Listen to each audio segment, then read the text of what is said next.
ಮೈಸೂರಿನ ಜಯನಗರದಲ್ಲಿರುವ ಶ್ರೀರಾಮಚಂದ್ರ ಸ್ವಾಮಿರವರ 50ನೆಯ ವಾರ್ಷಿಕೋತ್ಸವದ ಆಚರಣೆಯನ್ನು ವಿಜೃಂಭಣೆಯೊಂದಿಗೆ ಆಚರಿಸಿತು.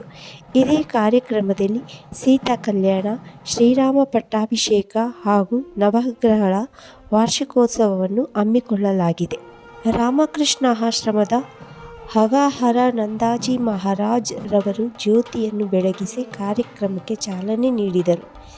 ಮೈಸೂರಿನ ಹಿರಿಯ ವಿಪ್ರ ಮುಖಂಡರಾದ ಹಾಗೂ ಮಾಜಿ ಅಧ್ಯಕ್ಷರಾದ ಎಚ್. ವಿ. ರಾಜೀವ್ ರವರು ಕಾರ್ಯಕ್ರಮದ ಅಧ್ಯಕ್ಷತೆಯನ್ನು ವಹಿಸಿದ್ದರು.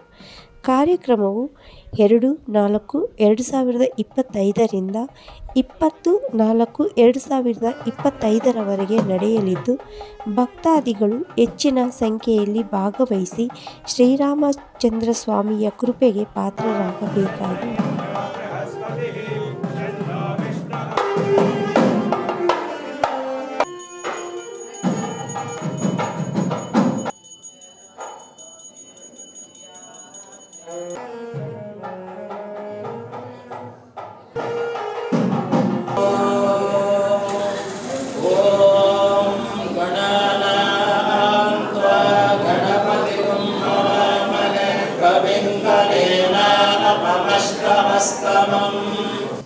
ವೇದಿಕೆಯಲ್ಲಿ ಇರತಕ್ಕಂಥ ಪೂಜ್ಯ ಗುರುಗಳ ಆಶೀರ್ವಾದವನ್ನು ಬೇಡುತ್ತಾ ನಮಗವರು ನಾವು ವಿಮಾನ ಗೋಪುರದ ಕೆಲಸ ಪ್ರಾರಂಭ ಮಾಡಿದಾಗಲಿಂದ ಹಿಡಿದು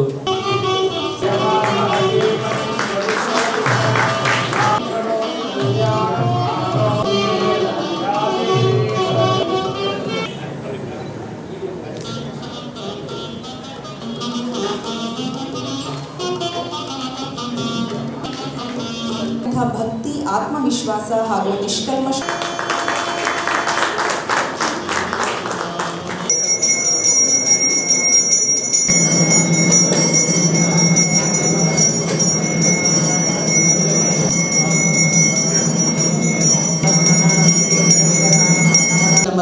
ಒಂದು ಪರಂಪರೆ ಬಂದ್ಬಿಟ್ಟಿದೆ, ಪದ್ಧತಿ. ರಾಮನನ್ನ, ಕೃಷ್ಣನ್ನ ಒಬ್ಬ ಐತಿಹಾಸಿಕ ಪುರುಷರು, ಕಾಲ್ಪನಿಕ ಪುರುಷರನ್ನು ರೀತಿ ನೋಡುವಂಥದ್ದನ್ನು ಮಾಡ್ತಾ ಇದೆ ಹೊರತು ಅವರಿಂದ ನಾವೇನು ಕಲಿಬಹುದು ಅನ್ನೋ ಅಂಶವನ್ನು ನಾವು ಮರಿತಾ ಇದ್ದೇವೆ. ಅವ್ರನ್ನ ವ್ಯಕ್ತಿಯಾಗಿ ನೋಡಿದಾಗ ಎಷ್ಟೋ ಅಂಶ ಕಲೀಲಿಕ್ಕೆ ಸಿಗುತ್ತೆ. ದೈವತ್ವದಿಂದ ಆಗ್ತಕ್ಕಂಥ ಪವಾಡಗಳ ಅಂಶ ಒಂದಾದರೆ ಮಾನವ ಸ್ವಭಾವದಲ್ಲಿ ಹೇಗೆ ವರ್ತಿಸಿದರು ಅದನ್ನು ನೋಡಿದಾಗ ನಮಗೆ ತುಂಬ ಸಹಾಯ ಆಗುತ್ತೆ. ಭಾರತದಲ್ಲಿ ನಿಮಗೆ ಗೊತ್ತಿರೋ ಹಾಗೆ ಕುಟುಂಬದ ಕಲ್ಪನೆ ಪ್ರಮುಖ ಇದೆ. ನಮ್ಮಲ್ಲಿ ಕೌಟುಂಬಿಕ ವ್ಯವಸ್ಥೆ ಇನ್ನೂ ಕೂಡ ಉಳ್ಕೊಂಡಿದೆ. ಹೀಗಾಗಿ ಶ್ರೀರಾಮ ನಮ್ಗೆ ಅತ್ಯಂತ ಪ್ರಿಯನಾಗ್ತಾನೆ. ಯಾಕಂದರೆ ಶ್ರೀರಾಮ ಅಂದ ತಕ್ಷಣ ನಮಗಲ್ಲಿ ಸೀತಾಮಾತೆ ಕಾಣ್ತಾಳೆ, ಲಕ್ಷ್ಮಣ ಕಾಣ್ತಾನೆ, ಹನುಮಂತ ಕಾಣ್ತಾನೆ, ಭರತ ಶತ್ರುಘ್ನರ ಕಾಣ್ತಾರೆ, ಎಲ್ಲರೂ ಕೂಡ ಕಾಣ್ತಾರೆ. ಫ್ಯಾಮಿಲಿ ಫೋಟೋನೇ ನಮಗೆ ಕಣ್ಣಿಗೆ ಬರುವಂಥದ್ದು ರಾಮ ಅಂತಾರೆ. ಸೊ ರಾಮ ಕೌಟುಂಬಿಕ ಮೌಲ್ಯದ ಒಂದು ಪ್ರತಿನಿಧಿ. ಈಗ ರಾಮ ಹುಟ್ಟಿದ್ದಕ್ಕೆ ಕಾರಣ ಏನು ಅಂತಂದರೆ, ದಶರಥನಿಗೆ ಸಂತಾನ ಇಲ್ಲ ಅನ್ನುವಂಥದ್ದೇ ಆ ಸಂತಾನ ಪೂರೈಕೆ ಆಗಲಿಕ್ಕೆ ರಾಮ ಹುಟ್ಟಿದ್ದು. ಅಂದರೆ ವಂಶವನ್ನು ಮುಂದುವರಿಸಲಿಕ್ಕೆ ರಾಮ ಹುಟ್ಟಿದ್ದು. ಒಂದು ಕುಟುಂಬಕ್ಕೆ ವಂಶ ಮುಖ್ಯ, ಸಂತಾನ ಮುಖ್ಯ. ಆ ಸಂತಾನದ ಒಂದು ಕೊರತೆಯನ್ನು ನೀಗಿಸಲಿಕ್ಕೆ ರಾಮ ಬಂದಿರತಕ್ಕಂಥದ್ದು. ಕುವೆಂಪು ಅವರು ರಾಮಾಯಣ ದರ್ಶನದಲ್ಲಿ ಗುಬ್ಬಿ ಮರಿ ಗೂಡು ಕಟ್ಟಿ ಸಂತಾನ ಪಡೆಯುವುದನ್ನು ಕಂಡು